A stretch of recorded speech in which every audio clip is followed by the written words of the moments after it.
We all have come across a situation where we feel nervous about meeting new people, or we can't seem to find anything to talk about with someone we have a crush on. So in this video, I'll be going over how to get better at talking to people, so make sure to stay tuned.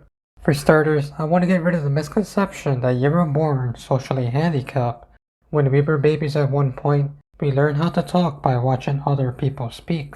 As babies, we were able to learn our parents' language just by pure observation. This is because the human brain is extremely good at identifying patterns and rules when it comes to social interactions. So it's not that we were born socially handicapped, it's that you haven't given your brain enough time to observe interactions and become fluent in all the patterns and rules. Pretty much you are lacking practice.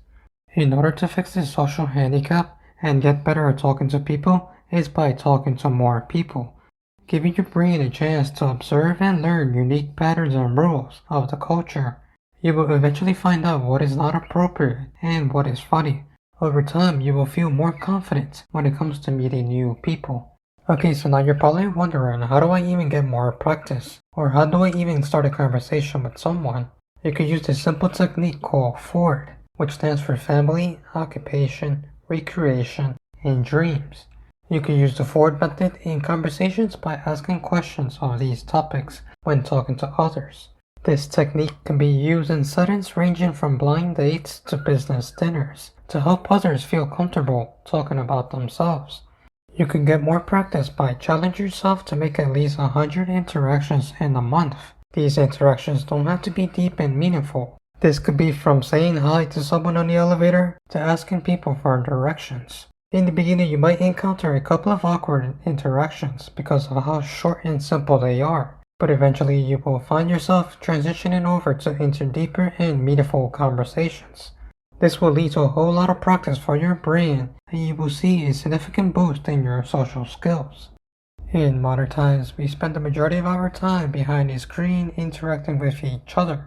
It doesn't take much skills to practice or accept a friend request or to send someone a text message. This is really different from talking to someone in real life because there are components and patterns that our brain isn't observing, such as body language, facial expressions, tonality, speed of talking, eye contact, and etc. These are all components that you have to pay attention to when talking to someone else in real life. And all of these components are missing when you're communicating with someone via text. So it's not really your fault for your lack of social skills. So with that being said, let me know in the comments down below. What do you guys think about the FORD method? Do you think this is a great way to start a conversation with someone? Also, if you found this video helpful, make sure to leave a thumbs up. And don't forget to subscribe to my channel, because each video is intended to motivate, inspire, or to teach you something new that could change your life. So I appreciate you guys for tuning in, and now it's time for me to tune out.